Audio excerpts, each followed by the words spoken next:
It's one. It's one. A lot more to come. Shout out our fans. Absolutely incredible. Thank you guys for showing up, showing love to all my teammates. We appreciate you. More to come. The Chicago Sky made one crucial mistake. They let Caitlin Clark sit in silence for 7 months. That's 7 months of waiting. 7 months of watching from the sidelines. 7 months of absorbing every doubt, every hot take, and every subtle jab that questioned whether she could replicate the magic of her rookie season. When the opening night finally arrived, the Indiana Fever didn't just show up, they detonated. In front of a stunned arena and a roaring fan base, Clark unleashed a historic triple-double that hadn't been seen in any WNBA season opener. The Sky? They got steamrolled by 35 points. They're going to make this rivalry come back, this manufactured rivalry, which, by the way, you guys, the Indiana Fever beat the Sky by nearly 40 points. They won 93-58. This wasn't just a basketball game. It was a reckoning. The moment Clark stepped onto the court, something shifted. The manufactured rivalry between her and Angel Reese suddenly felt like a mismatch. The buildup had been marketed as Clark versus Reese, a clash of emerging stars. But when the final buzzer sounded, it was clear. Only one side came ready for war. Clark didn't just play, she dominated, dismantled, and dictated the game from the opening tip to the last possession. The Sky never stood a chance. And what Caitlin did? It wasn't revenge, it was a declaration. The regular season is here, and we have no more time for flirting, folks. We have no more time. It's time to get serious about our business. And Caitlin Clark handled her business game 1. 20, 10, and 10. 20, 10, and 10. Caitlin Clark and the Indiana Fever, what do the kids say? Belt to ass. Oh yeah. La cucaracha, la cucaracha. Indiana Fever, destroy, obliterate, run out of the gym, the Chicago Sky, 93-58. Imagine what it feels like to be born to play a game, and then be told you can't touch a ball professionally for over half a year. That's the pressure Caitlin Clark lived with during the longest break of her career. 7 months since her last professional game. 7 months of headlines asking if she'd lost her spark, if defenders had figured her out, or if the league had moved on. But what those critics forgot is this: stars don't fade in silence. They evolve. And when Clark finally stepped back onto the hardwood, she didn't look rusty. She looked reborn. Does it feel like it's been an eternity since you played a game that counted, or does it feel now that it's gone by fast? It feels like it's gone by fast, yeah. Which I didn't know going into the offseason of how exactly it would feel. I feel like just yesterday it was January and I was itching for like this first game. I was like thinking about this moment, and I mean, you think it will take a long time to get there, but it doesn't. If you just, stay consistent in what you do and follow your routines and, you stay busy, it comes pretty fast. But yeah, it didn't feel slow. I feel like this moment has raced up on us. Angel Reese, on the other hand, didn't exactly stay quiet during the offseason. Whether it was interviews, social posts, or thinly veiled shade, her presence loomed large in the media. Everyone expected their first meeting to be explosive, and it was, but not in the way anyone predicted. The Sky came in cocky and left confused. It turns out, when you put the spotlight on someone like Caitlin Clark, you don't distract her, you fuel her. That's what made this night so dangerous for Chicago. They didn't just walk into a game. They walked into a trap set by a player who had been waiting and planning for this moment since the season ended. I'm excited to play, excited to get out there and play. I think it's different when it's the first one of the season. Like, you just are really amped up to get out there. A little anxiousness, but nothing I haven't experienced before. I think more than anything, just excited. I think once you eventually get in the building and you get here and you get in your routine of preparing for the game, you're pretty locked in. And honestly, I'm ready to go play right now. Forget warm-ups. From the first whistle, the Indiana Fever didn't just play basketball, they waged war. Their energy was overwhelming, like they had 6 defenders on the court at all times. The Sky struggled to run basic plays, suffocated by relentless ball pressure and constant rotation.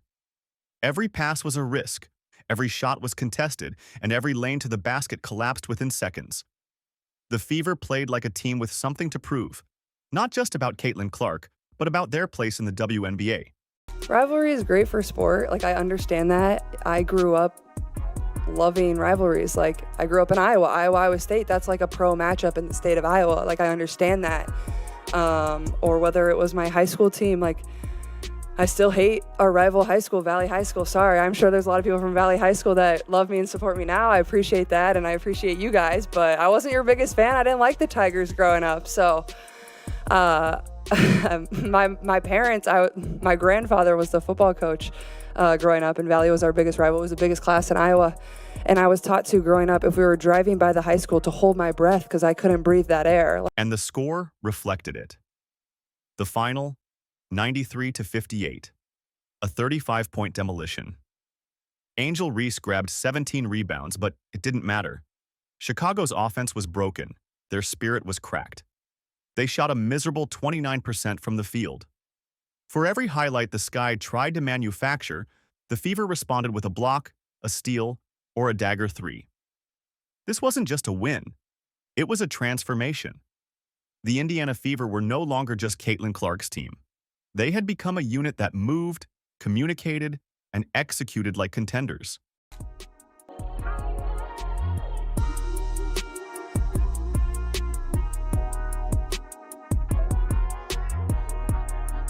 What Clark did on that court hadn't been done by anyone in league history. Not Diana Taurasi, not Sue Bird, not Candace Parker. In her first game of the season, after 7 months away, she recorded a triple-double, 20 points, 10 rebounds, 10 assists, in a season opener. That line alone would be remarkable for any player, but Clark's control of the game made it historic. It wasn't just stats. It was domination wrapped in composure, vision, and relentless pressure.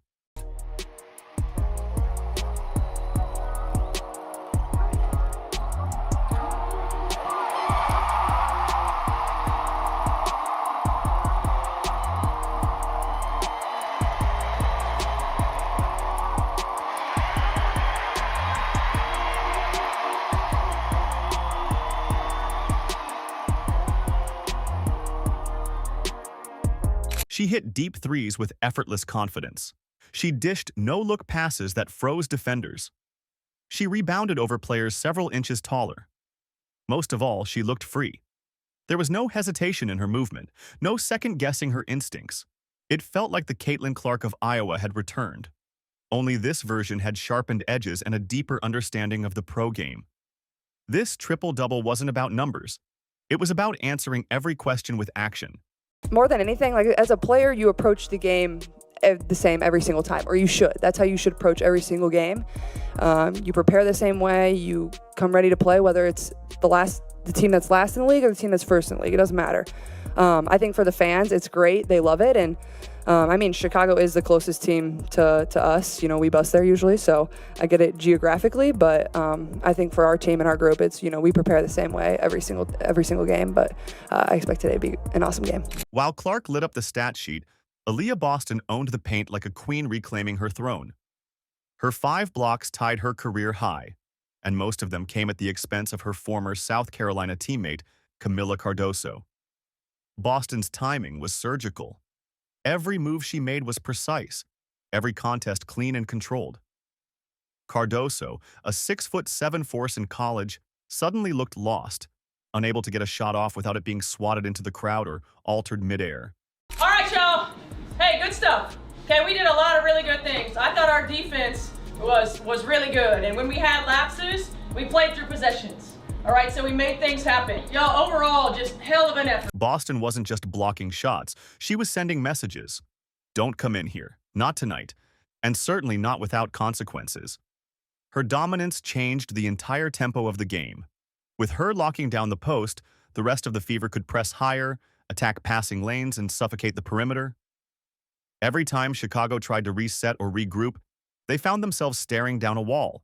Boston wasn't alone either. Lexi Hull came off the bench like a tornado, diving for loose balls, scrapping through screens, and crashing the boards. This defense wasn't individual. It was synchronized chaos. 4 quarters, under 20, holding the team under.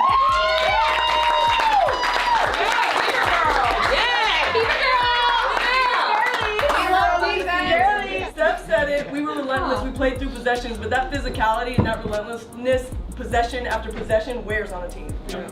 And then that was the entire game. They were feeling us every cut. We were talking, we were communicating, we were flying around, deflections. Then came the spark that ignited the internet, the hard foul. With just under 2 minutes left in the third quarter, Angel Reese drove to the rim. Clark chased, reached, and committed what looked like a simple take foul. But under the magnifying glass of rivalry, nothing is ever simple. The referees reviewed it, upgraded it to a flagrant, and the entire arena braced for chaos. Reese hit the floor, popped up with intensity, and charged toward Clark. But Clark? She walked away. No reaction, no words, just ice.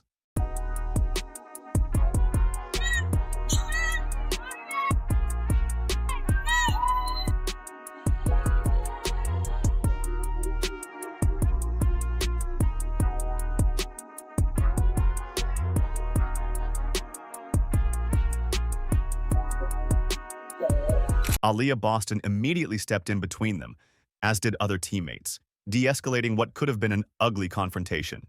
But something felt off. Reese's reaction felt more performative than explosive, almost like she knew the cameras were on and wanted to deliver a moment. But instead of fire, it fizzled. The moment she tried to make personal, Clark turned into fuel. And that was the turning point. The Fever didn't just keep their composure, they snapped into a new gear. Clark in transition. Clark, oh, what a look. And Hole lays it in. Right after the flagrant was called, the Fever unleashed a 12-2 run that turned a blowout into a massacre. The Sky were already unraveling, but after that call, they imploded. Their defense broke down. Their offense became sloppy, turnovers piled up. Meanwhile, the Fever moved like sharks in bloodied water, aggressive, alert, unstoppable. It was like the confrontation flipped a switch and Indiana decided they were done playing nice. Going to be the biggest news for the next 3 months. So let's talk about Caitlin Clark's hard foul on Angel Reese. Clark operated with laser focus. Boston protected the rim like it was sacred ground.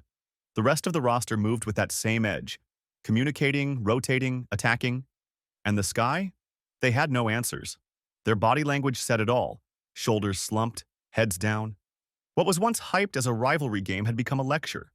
One team was there to talk, the other was there to win. Essentially, Angel Reese gets the ball, Caitlin Clark goes over, does a hard foul, commits a hard foul on Angel Reese. She falls to the ground. After that, Angel Reese gets up. She's feeling super spicy. She's charging at Caitlin Clark. Caitlin Clark is walking away. Aaliyah Boston steps in and kind of stops Angel Reese. Courtney Vandersloot also steps in. Lost in the noise of viral clips and online debates was a moment that should have stopped the game. Dewana Bonner, WNBA legend, quietly became the third highest scorer in league history. 2 free throws late in the game pushed her past the milestone, yet the headlines barely mentioned it. That's the difference between real greatness and manufactured drama. While the world watched the fake feud, Bonner was making real history. But when you really watch the replay, something feels off. Angel came charging in like she wanted smoke, like she was ready to throw down. But here's the thing. If she really wanted to confront Caitlin, what was stopping her? Nothing. That reaction, the body language, it felt... After the game, Clark didn't bask in her own spotlight. She made sure to shout out Bonner, calling her the strongest voice in the locker room and praising her leadership. That's what set the Fever apart on opening night. Their stars didn't just play well, they elevated one another. They shared the glory. And when Bonner moved into that number 3 spot, the team rallied around her like it was a championship moment. Because for them, it was. And let's be honest, from that moment on, Angel Reese disappeared. Her impact on the game, gone. Caitlin, she was in her zone. It's like Clark didn't just eat the foul. She took over the moment, mentally and physically. So now the big question is, was that fire from Reese real or just for show? Let's be honest. The Indiana Fever didn't just win. They made a statement loud enough to shake the league. This wasn't Caitlin Clark carrying a mediocre roster. This was a complete, dangerous, dialed-in team that played defense like a wall of noise and ran offense like a machine. And here's the scariest part. They're not even at their peak yet. After the game, Clark herself said it. "We didn't play our best." Let that sink in. Nasty. Back-to-back quarters with 13 points. Couldn't even get a quarter over 18 points. Oh, Chicago Sky, I had you overrated. Oh, how I overestimated what I would see from the Chicago Sky. The Indiana Fever took care of business today. Sophie Cunningham didn't even suit up. The team is still finding chemistry. Yet they dropped 93 points, held their opponent under 30% shooting, and looked like they'd been together for years. For the rest of the league, that's a warning. Because if this version of the Fever is still in development, what happens when they hit full speed? And the second free throw to Passer. And Joanna Bonner sits alone in third place. The 2024 season opener wasn't just a game. It was a reckoning. The Indiana Fever walked into a storm of expectations, narratives, and so-called rivalries, and burned it all down. Caitlin Clark didn't just perform. She etched her name into the league's history books with a triple-double no one had ever pulled off in a season opener. Aaliyah Boston controlled the paint like a veteran champion. Joanna Bonner hit a legacy milestone. And the Sky? They walked off the court with nothing but questions and excuses. We wanted to open out the season, start off the season, letting everybody know this is a new team. And we have one goal. Did we play our best game today? I would say we didn't. The fact that we didn't play our best game and we still destroyed the Chicago Sky, gotta feel good about that. No Sophie Cunningham in the lineup. Arguably the first person coming off the bench for us, not arguably, most likely the first person coming off the bench for us, no Sophie Cunningham, and we destroyed the Chicago Sky. When that final buzzer sounded and the scoreboard showed a 35-point blowout, social media absolutely exploded. What this night showed is simple. The Fever are done being a storyline. They're becoming the story.